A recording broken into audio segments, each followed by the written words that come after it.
Selepas beberapa jam, Suruhanjaya Pencegahan Rasuah Malaysia mengeluarkan notis sedang mengesan dirinya bagi membantu siasatan berkaitan, bekas pembantu kepada Datuk Seri Rafizi Ramli iaitu James Chai akhirnya tampil bersuara. Menerusi kenyataan yang diberikan kepada pihak media, James menegaskan beliau tidak sesekali melarikan diri, malah jauh sekali bersembunyi seperti ahli perniagaan dalam buruan, low take Joe atau Jolo seperti naratif yang cuba digambarkan pihak tertentu.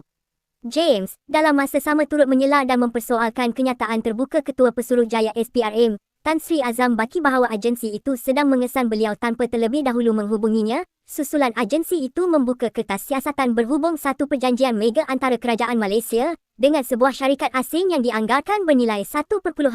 bilion ringgit.